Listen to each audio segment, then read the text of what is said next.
పడుకుంటుండు, ఎవరితో మాట్లాడుతూ అంతా వస్తుంది. ఇంత రాంగ కూడా మీరు ఇప్పుడు రేపు మీరు ముఖ్యమంత్రి అయితే ఇట్లా చేయరని గ్యారంటీయా? ఈటల రాజేందర్ ముఖ్యమంత్రి, అందరూ ఇదే చేస్తున్నారు కదా. ఇక్కడ గుర్తుపెట్టుకో భరత్ గారు, ఇది చిల్లర పని, నీతి బాహ్యమైన పని. ఇది ఇదో పద్ధత అండి? ఇక ఇంటెలిజెన్స్ ఎందుకు మరి నీకు? గూఢాచార వ్యవస్థ ఎందుకుందండి నేను అడుగుతున్నా. సొంత మంత్రుల భార్యల ఫోన్లు కూడా నువ్వు ట్యాప్ చేస్తే, సొంత మంత్రులని ఫోన్ ట్యాప్ చేస్తే, భార్యాభర్తల ఫోన్లు కూడా మీరు వినే పరిస్థితికి వస్తే ఇంతకంటే దరిద్రం ఏముంటది? మళ్ళీ చెప్తున్నారు ప్రణతిరావు గారు, తర్వాత రాధాకిషన్ రావు గారు అంటున్న మాట ఏంటంటే మేము పై నాయకుల ఆదేశాలు అంటున్నాడు. ఆయన ఏమంటుండు ప్రభాకర్ రావు గారు, కొన్ని కింది స్థాయిలో ఉన్న వాళ్ళు మాకు తెలియకుండా కూడా చేసినట్టున్నాడు. మరి తెలియకుండా వ్యాపారుల ఫోన్లు ట్యాప్ చేసిందా? మీరు సినిమా యాక్టర్ల ఫోన్ ట్యాప్ చేసిందా?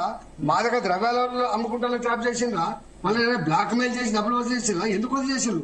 రియల్ ఎస్టేట్ వాళ్ళ ఫోన్లు చేసిండ్రా? బిల్డర్ల ఫోన్ చేసిండ్రా? ఇవన్నీ బయటికి రావాల్సి అక్కడ ఉన్నది. స్వయంగా చెప్పింది నేను చెప్తున్నాను, ప్రభాకర్ గారు చెప్తున్నారు. అంటే నీవు నమ్మకంగా పెట్టుకున్న నీ మనుషులు కూడా ఇవాళ ప్రైవేట్ వ్యక్తులతో కలిసి ఏమైనా ఇట్లాంటి పిచ్చి పని చేసిందా? ఇది ఎంత పెద్ద నేరం అండి? సంవత్సరం అవుతుంది, ఇప్పటికి ఇంకా దశ లేదు దిశ లేదు. ఎందుకు డిలే అవుతుంది అంటారు ఈ ఇన్వెస్టిగేషన్ లో? మీరు అన్నారు ఇప్పుడు డిసెంబర్ 14వ తేదీ తెలుసు హార్డ్ డిస్క్ ధ్వంసమైంది ప్రణీత్ రావు అని చెప్పి, ఇవాళ దాదాపు 20 నెలలు అయింది. ఒక మాట, ఇప్పుడు సరే ధ్వంసం చేసే అధికారం వాళ్ళకు ఉంటుండొచ్చు, ఇంకా కానీ ఎంత బాధ. ఇక గవర్నమెంట్ 6 నెలలు ఒకవేళ సమాచారం ధ్వంసం చేయాలనుకుంటే మినిమం 6 నెలలు ఉండాలి. 6 నెలలు కాకముందు ధ్వంసం చేసింది అంటే వాళ్ళకి అర్థమైపోయింది గవర్నమెంట్ పోతుంది. ఇవన్నీ కనుక రేపు బయటపడితే జైళ్లలో ఉండాల్సి వస్తుంది, కటకటాల్లో ఉండాల్సి వస్తుంది, తెలంగాణ సమాజం అసహించుకుంటది అని చెప్పి నువ్వు ఇట్లాంటి పని చేసి. ఇంకా మీకు భరత్ ఇంకొక మాట చెప్పాలి, వీళ్ళు ఇక్కడితో పరిమితం కాలే.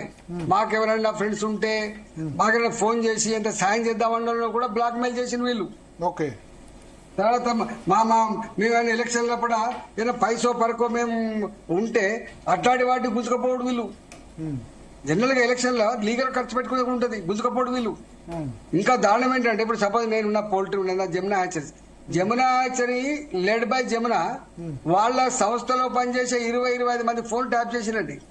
నిత్యం వాళ్ళు ఇక్కడ మా కోళ్ళ వ్యాపారం, మీకు తెలుసు, గుడ్ల వ్యాపారం, మాది హ్యాచరీ వ్యాపారం, మాది పైసల కలెక్షన్స్ ఉంటాయి రోజునిగా. మాకు ఏ బ్యాంక్ అయితే రుణం ఇచ్చిందో కెనరా బ్యాంకు, ఆ కెనరా బ్యాంక్ మీద సిఐడి ఆఫీసర్ని నిఘా పెట్టి ఈటల రాజేంద్ర గారు లోన్స్ ఎట్లా వచ్చినాయి, లీగల్ గా ఉన్నాయా, ఇల్లీగల్ ఉంటే వాళ్ళ మీద ఎందుకు మీరు యాక్షన్ తీసుకుంటారని చెప్పి 3 నెలల కాలం పాటు 3 నెలలు అండి, ఒక్కొక్క రోజు 24 గంటలు కూడా టార్చర్ చేసిన సందర్భం. మా వాళ్ళ వేదన భరించలేక వాళ్ళు పాపం నాకు వచ్చి మొరబెట్టుకున్నారు. పాపం అయ్యా మీ వల్ల మేము 3 నెలల నుంచి మాకు నిద్రలేదు, మేము బ్యాంకులలో పనిచేసుకునేటువంటి సాఫ్ట్ ఎంప్లాయీస్, మాకు ఇట్లాంటిది ఎప్పుడు తెలియదని చెప్పి వాళ్ళు ఏడ్చిలు గొడవ. అన్నాడు పాపం రాయలసీమ డీజీ చీఫ్ మేనేజర్ ఉండే కాబట్టి బతికిపోయినా కానీ లేకపోతే ఆగమైపోతుంది. గింత చేసిండు, చెట్లు కూల కొట్టిండ్రు, పైప్ లైన్లు కొట్టిండ్రు, పైసలు ఇచ్చి కొంతమందితో ధర్నాలు చేయించిండ్రు, దీనికి ఈ పర్మిషన్ అని చెప్పి సీజ్ చేసిండ్రు. అంటే ఆర్థికంగా నష్టం చేస్తే వీళ్ళు లొంగిపోతారనేటువంటి దుర్మార్గపు పని కూడా చేసినట్టు వీళ్ళు. 20 ఏళ్ళు కష్టపడి మేము కలిసి ఉంటే వీళ్ళు చేసే పని ఏంటి? మీరు లీగల్ గా మీ ఫోన్ సంబంధించి లీగల్ గా ట్యాప్ చేశారా ఇల్లీగల్ గా? ఎందుకంటే ఒక 600 ఫోన్లు లీగల్ గానే చేశారు. వీళ్ళు మాకు లోపడిపోయిందని తెలిసింది ఏంటంటే వీళ్ళు సంఘ విద్రోహ శక్తుల ఫోన్లను ట్యాప్ చేస్తామని చెప్పి మా అన్ని ట్యాప్ చేసినట్టు చెప్తున్నారు వాళ్ళు. అక్కడ మాకు అర్థమైంది ఏంటంటే మా ఫోన్లను ట్యాప్ చేస్తామని చెప్పి ధైర్యంగా చెప్పగలిగే దమ్ము లేదు వాళ్ళకి. సంఘ విద్రోహ శక్తుల పేరు చెప్పి ఈ పని చేసి దీనికి ఇంటెలిజెన్స్ చీఫ్ ఉంటాడు, లేకపోతే వాళ్ళకు ఆయన హోమ్ సెక్రటరీ ఉంటాడు. హోమ్ సెక్రటరీ లెటర్ రాయాలి, ఒక 3 రోజులకో 4 రోజులకో లెటర్ రాసి అయ్యా మేము ఇట్లా చేసుకుంటామని చెప్పి. ఒకవేళ హోమ్ సెక్రటరీ నుంచి వెళ్ళి కనుక సాటిస్ఫాక్షన్ లేకపోతే వీళ్ళు దాన్ని అలౌ చేయొద్దు. దీనికి ఒక కమిటీ ఉంటుంది, చీఫ్ సెక్రటరీ గారు, లా సెక్రటరీ గారు, అదేవిధంగా ఈ హోమ్ సెక్రటరీ గారు, ఈ ముగ్గురితో కమిటీ ఉంటది. వీళ్ళు ఎప్పటికప్పుడు రివ్యూ చేయాలి, ఎవ్రీ 2 మంత్స్కి ఒకసారి. అంటే ఒక్క మాట చెప్పాలంటే భరత్ గారు, మొత్తం సిస్టమ్ అంతా కూడా చెరబట్టి ప్రజాస్వామ్యాన్ని కూని చేసి నేను రాజరికం లాగా ఏం చేసినా అడిగేటువంటి దుర్మార్గమైన పని జరిగింది భరత్ గారు. అంటే ఇప్పుడు మీ ఫోన్ నెంబర్ ఇచ్చినప్పుడు హోమ్ సెక్రటరీ గానీ చీఫ్ సెక్రటరీ గానీ ఆబ్జెక్ట్ చేయలేదా మీ ఫోన్ ట్యాప్ చేయాలన్నప్పుడు? అప్పుడున్న సోమేష్ కుమార్ గానీ లేకపోతే శాంతి కుమార్ గాని వాళ్ళు ఆబ్జెక్ట్ చేయలేదా మీ నెంబర్ ట్యాపింగ్ అన్నప్పుడు? ఇప్పుడు గవర్నర్ నాకు ఏం తెలుస్తాయి నన్ను ఇప్పుడు ఇవన్నీ సిస్టమ్స్ అంటే నేను చెప్తుంది ప్రోటోకాల్స్ ఏంటంటే సిస్టమ్ ఏంటంటే ఎస్ఐబి ఇంటెలిజెన్స్ చీఫ్ కి అసలు ఈ కేవలం వాళ్ళు ఏ డిపార్ట్మెంట్ కోసం అయితే సంఘ విద్రోహ శక్తుల కోసం పనిచేస్తున్నారో వాళ్ళే మాత్రమే ట్యాప్ చేయగలిగేటువంటి అధికారం ఉంటది.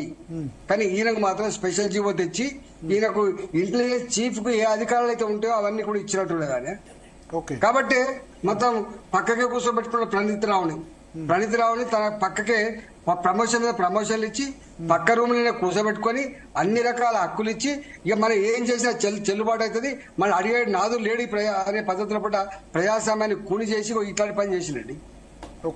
తెలంగాణ సమాజం గమనించాలి, చిన్న ఇష్యూ కాదు ఇది. ఇప్పుడు నా వంట ఫోన్ కూడా ట్యాప్ చేస్తానండి. నా వంటోడు నా దగ్గర హుజురాబాద్ లో ఎన్నికల పని చేస్తే ఈయన ఏం తింటున్నా అనేది కూడా సమాజం తెప్పించుకుంటారా అండి? గిదా అవి చేసే పని కొట్లాడుతాడు.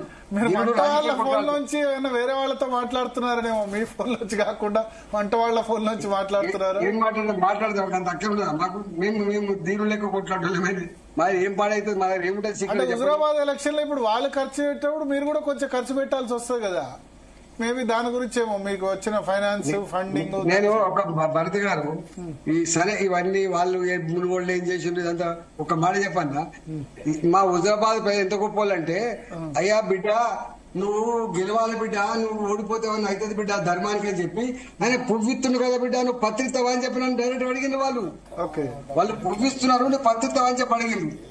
ఆయన పువ్విచ్చేదేమో పుక్కడ ఖర్చిన పైసలు, నేను పత్రి అంటే ఇవ్వాలంటే నాకు చెమట పైసలు ఖర్చు పెట్టాలి కదా భరత్ గారు.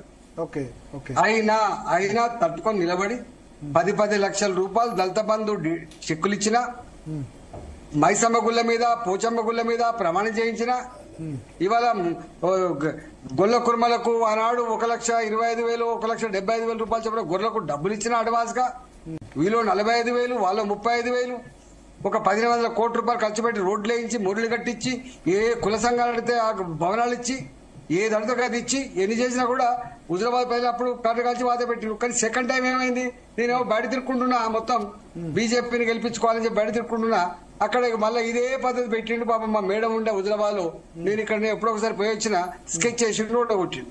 అంటే ప్రత్యర్థుల యొక్క సమాచారాన్ని సేకరించుకొని దాన్ని ఎట్లా డిఫ్యూజ్ చేయాలి, తనకి ఎట్లా అనుకూలంగా మలుచుకోవాలి, ఇది ఆయన చేసిన విషయం అని చెప్పి ఇలా క్లియర్ అర్థమవుతుంది కదండి. ఇది ఒక పార్టీ కాదు కదా, అన్ని పార్టీలు చేసింది కదా. ఇప్పుడు వాళ్ళు సిట్ వాళ్ళు ఏమడిగారు సార్ మిమ్మల్ని? అడిగింది ఏంది? మిమ్మల్ని విక్టిమ్ కిందనే చూసారు వాళ్ళు? విక్టిమ్ 100% విక్టిమ్లే కదా, నేను బాధితుని, నన్ను బాధితునే చూసిండు. నేను ఎవిడెన్స్ ఇవ్వడానికి పోయినా తప్ప నేను ఇంకా వాళ్ళు చూపించిన దానికి వాళ్ళు నంబర్లు అన్ని ఇచ్చిండ్రు, అన్ని చూసినా నేను మొత్తం మా జమునా హ్యాచరీలో ఉన్నటువంటి మా గుమస్తాలు, మా పిఏలు, వాళ్ళ పిఎస్లు, వాళ్ళ పనిచేసే సూపర్వైజర్లు అన్ని, ఈ కెనరా బ్యాంకు సంబంధించిన తర్వాత ఇవన్నీ కూడా చూసిన. నేను ఆశ్చర్యపోయినా, నేను అనుకున్నా నా ఒక్కరిని ఫోన్ చేస్తారేమో అనుకున్నా గానీ, లేకపోతే నా పిఏల ఫోన్ చేస్తాను అనుకున్నా గానీ, నా డ్రైవర్ల ఫోన్ కూడా చేస్తారని చెప్పి చివరికి గన్మెన్ చూసిన గన్మెన్ల ఫోన్ కూడా చేసినట్టు. ఇవి లీగల్ గానే, ఇదంతా లీగల్ గానే ఉంది. ఇదంతా కూడా ఏమి లీగల్ ఉన్నా కూడా దీని నుంచి తప్పించుకోజాలని గుర్తుపెట్టుకోండి. ఇప్పుడు ప్రజాక్షేత్రం ఉంటది, ఇవాళ ఇక్కడ ప్రభుత్వం ఇప్పుడు గన్మెన్లు కుక్కలని మీకు నెంబర్ చూపించడంతో తెలిసిందా? సిట్ వాళ్ళు నెంబర్ చూపించారా ఈ నెంబర్లు చేశారని చెప్పి? అవునండి వీళ్ళు మొత్తం హార్డ్ డిస్కులు ఇవన్నీ మొత్తం పగలగొట్టి మూసిరాలు వేసినప్పటికి కూడా ఈ కాల్ రిట్రీవ్ అంటే ఇదంతా తీసుకుని మెకానిజం సైన్స్ శాస్త్ర టెక్నాలజీ ఉన్నట్టున్నది తీసుకున్నారు వాళ్ళు. ఓకే, అంటే ఇప్పుడు మీకు మొత్తం ఎంతమంది, మీకు తరపు వాళ్ళు ఎంతమందిని చేశారు ఫోన్ ట్యాపింగ్?